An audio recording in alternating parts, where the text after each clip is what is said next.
Hola chicos, ¿cómo están? Sean todos muy bienvenidos a nuestro módulo de metodología de programación avanzada. Quien les habla, su profesor Josué Gajardo, será el encargado de impartir este curso. Durante todo el trimestre estaremos estudiando los conceptos básicos de lo que es la programación orientada a objetos. Además de ello, iremos aplicando dichos conceptos que iremos adquiriendo durante el curso mediante el lenguaje de programación Java. Dado el poco tiempo que tenemos, necesitamos profundizar y aplicar los conocimientos básicos cada semana para que así todos podamos enriquecernos durante este periodo. A continuación podemos ver el contenido que iremos desglosando durante toda esta clase, orientados principalmente a entender los conceptos básicos del paradigma de la programación orientada a objetos. Como nota introductoria, la programación orientada a objetos podemos definirla como un paradigma de la programación que pretende representar la realidad de manera abstracta mediante clases y objetos. Es decir, dicho de otra forma, la programación orientada a objetos describe la realidad por medio de un proceso de descomposición usando entidades abstractas. Como objetivo de este curso, debemos distinguir los conceptos básicos de programación orientada a objetos mediante ejemplos prácticos cotidianos de la vida. Así, por ejemplo, podemos definir un objeto como una entidad lógica que posee ciertas características y comportamientos especiales dentro del proceso del software. Es decir, un objeto puede representar la realidad mediante un objeto abstracto. Por ejemplo, un auto, una casa, una persona, una mesa. Cada uno de ellos posee una característica que los define o describe. A dichas características le llamamos atributos. Finalmente tenemos lo que es una clase. La clase se entiende como un contenedor de uno o varios objetos, cuyo objetivo es describir de manera abstracta un objeto. En términos de Luis Joyanes, la clase finalmente es el bloque de construcción fundamental de un lenguaje de programación orientada a objetos. En 1968, la OTAN reconoce el término de crisis del software.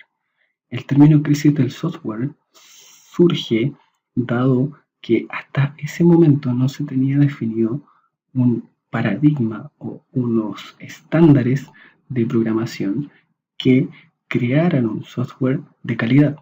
Por lo mismo, surge la necesidad de replantear cómo se puede desarrollar un software que contuviera dichas características, es decir, un software de calidad. Así surge la programación orientada a objetos como una necesidad de pensar y diseñar los programas que pueden resolver los problemas asociados finalmente a un software de calidad. Así, finalmente, surge el concepto de programación orientada a objetos. Dentro de esta programación orientada a objetos existen 4 pilares fundamentales que nosotros tenemos que identificar y reconocer.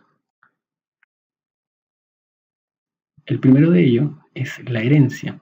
La herencia es una relación entre clases, en la cual una clase comparte la estructura y comportamiento definido de otra. Es decir, una clase hereda del comportamiento de otra clase. A continuación, vamos a dar un ejemplo.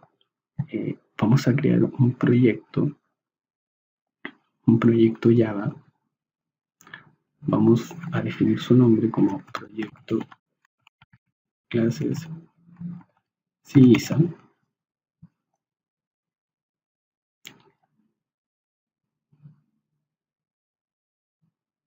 Aquí estamos creando un proyecto para poder entender el concepto de herencia. Por ejemplo, nosotros creamos una clase.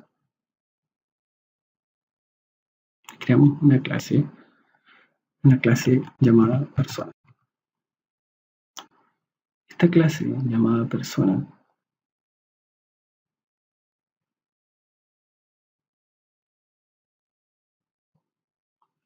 vamos a definir sus atributos. vamos a definir su atributo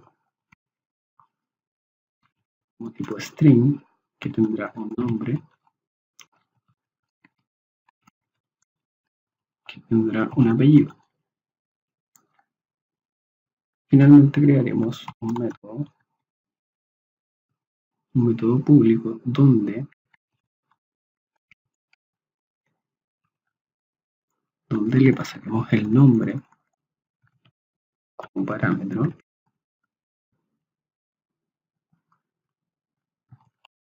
esta clase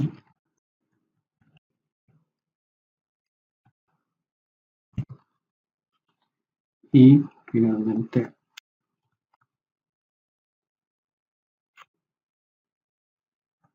un error. Finalmente vamos a agregar otro método que define el apellido.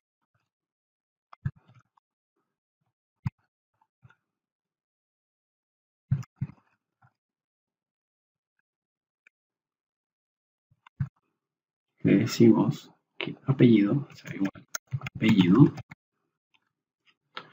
Y aquí finalmente tenemos una clase que describe una realidad. Tenemos un objeto persona que tiene atributos como nombre y apellido, pero necesitamos entender los conceptos de herencia. Vamos a crear otra clase y, por ejemplo, vamos a crear una clase llamada profesor. Esta clase profesor tendrá sus propios atributos, por ejemplo, nombre, clase. A su vez, lo que vamos a hacer es, mediante la palabra reservada, extends, vamos a heredar de la clase persona. Por lo tanto, acá tenemos un método donde imprimiremos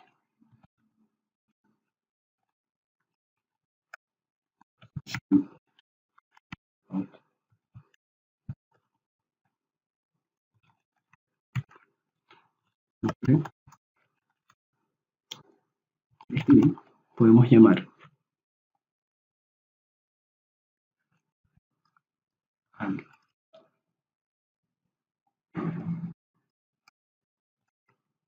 al nombre de la clase. Nos arroja un error porque en esta clase la hemos definido como private. Tenemos que definir como público.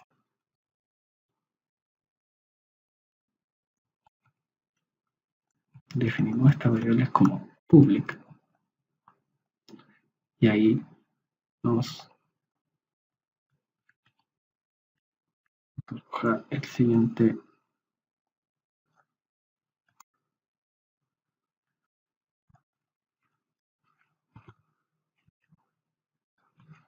ok.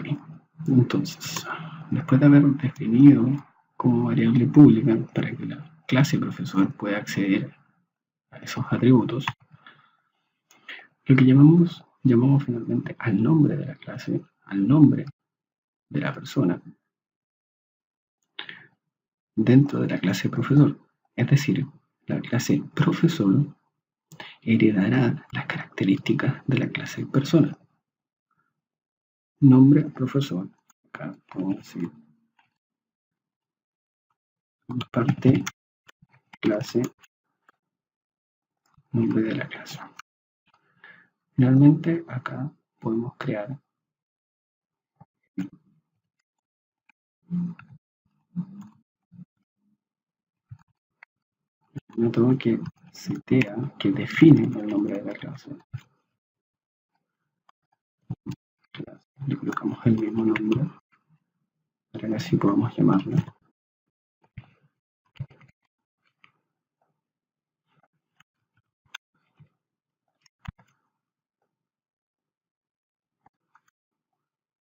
Entonces, finalmente creamos otra clase y esta clase será la clase principal donde llamaremos al profesor. Entonces, ¿qué haremos? Llamaremos a la clase profesor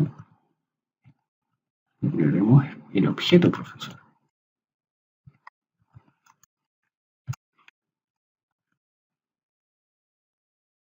Creamos el objeto profesor y aquí, como podemos ver, podemos agregar el nombre Juan, profesor, apellido Juan García, profesor, nombre de la clase que imparte y le llamamos matemática. Finalmente le decimos que imprima por pantalla el nombre de la clase que imparte. Si nosotros ejecutamos esta clase,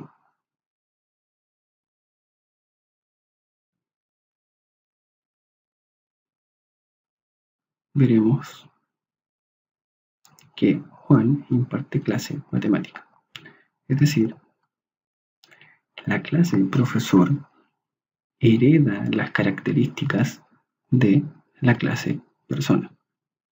Este es el concepto de herencia. Es decir, como bien decíamos, la herencia es una relación entre clases, la cual una clase comparte la estructura y comportamiento definido de la otra clase.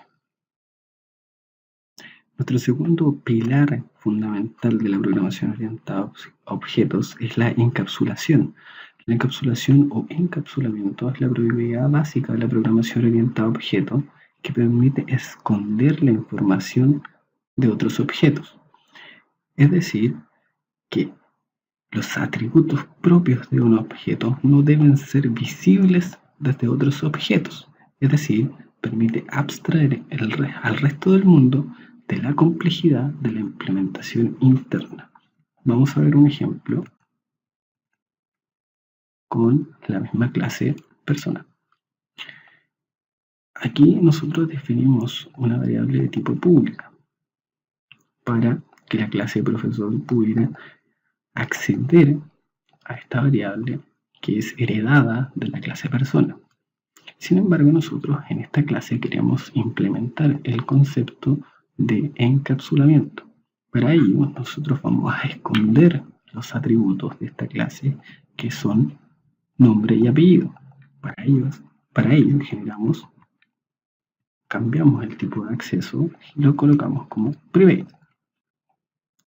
Sin embargo, para ello, nosotros tenemos que declarar otro método, cuyo método se llamará getNombre,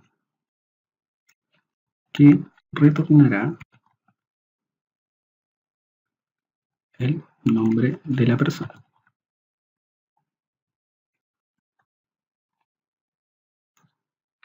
El método debe ser consistente con su atributo, es decir, de tipo string.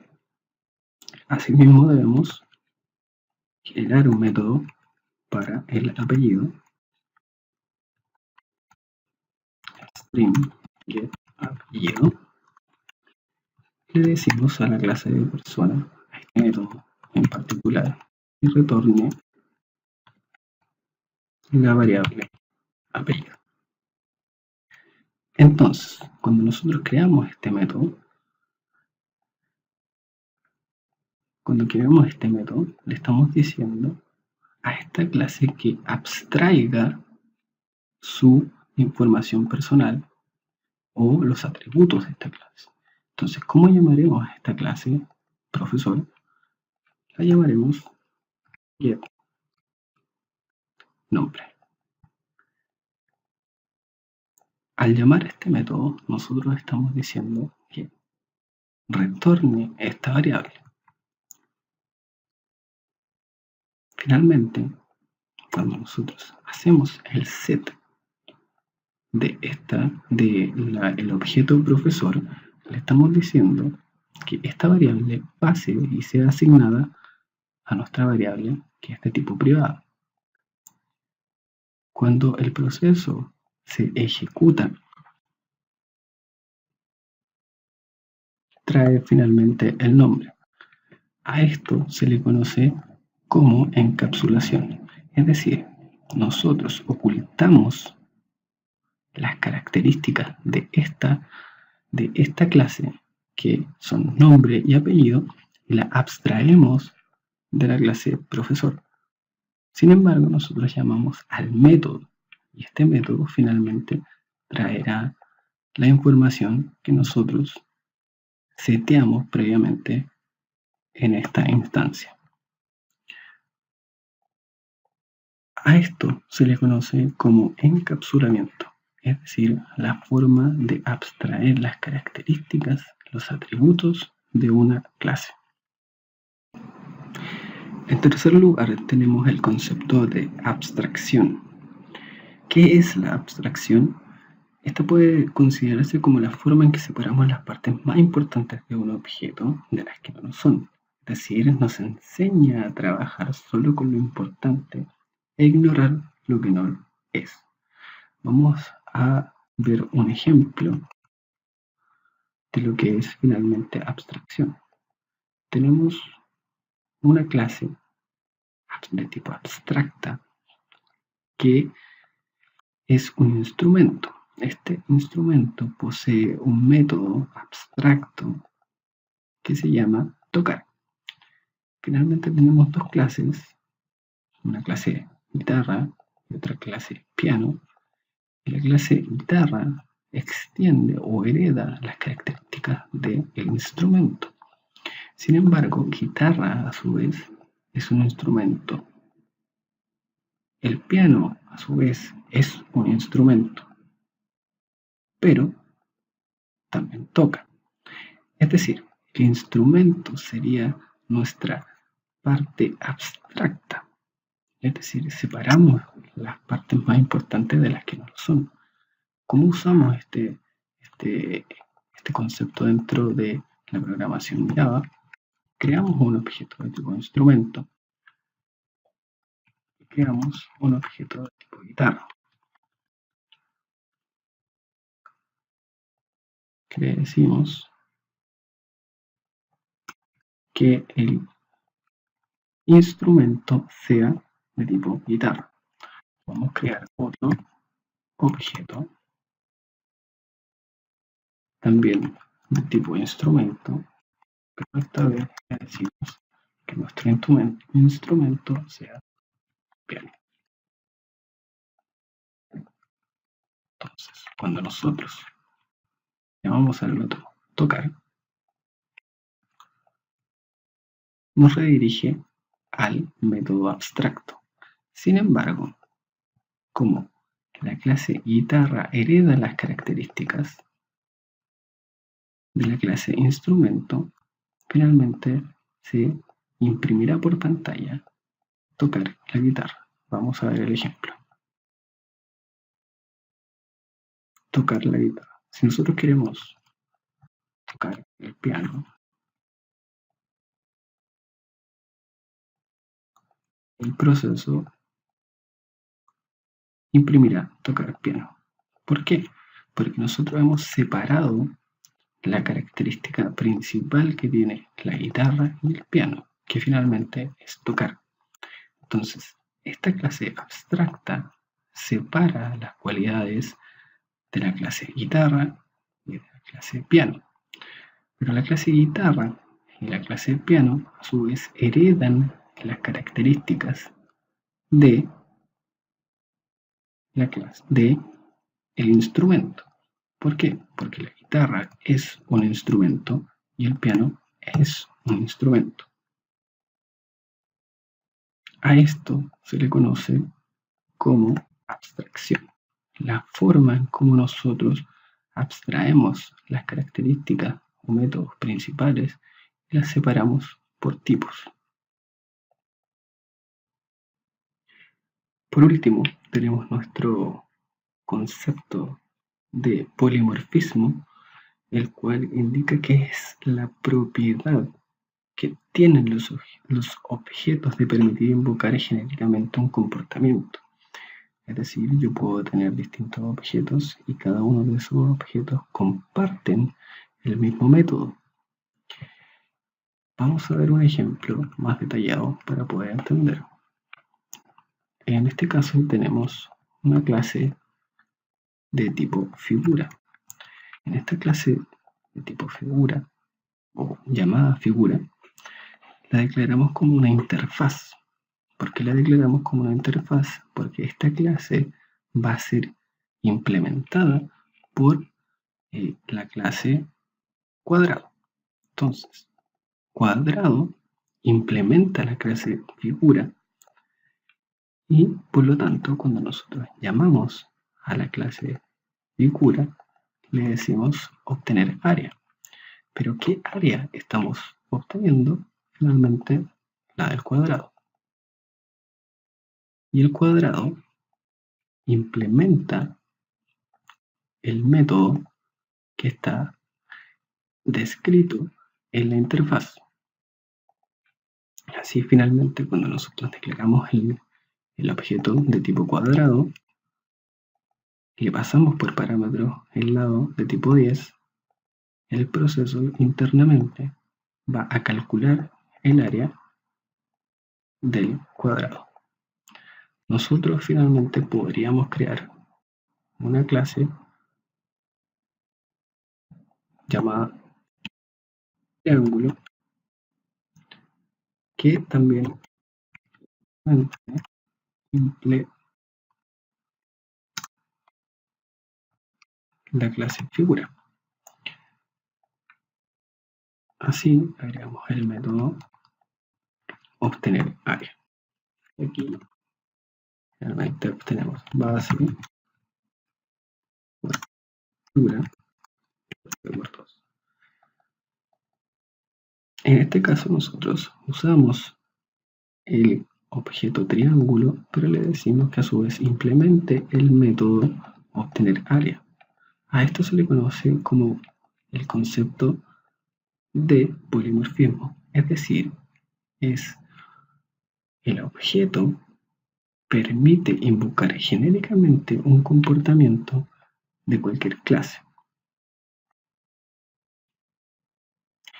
A modo de conclusión, podemos decir que entender estos conceptos básicos de la programación orientada a objetos, como son la coherencia, la encapsulación, la abstracción, el polimorfismo, llevará al desarrollador a crear un software con un diseño totalmente distinto a otros tipos de paradigmas de la programación. Por ende, poder distinguir estos pilares de la programación, estos 4 pilares fundamentales de la programación orientada a objetos, nos habilita para poder escoger un lenguaje de programación orientado a objetos, ya sea Java, C++, C#, etc., e implementar estos conceptos básicos en una aplicación. Finalmente, esto ha sido todo por hoy. Recuerden que estudiar y practicar es la clave del éxito. Hasta pronto.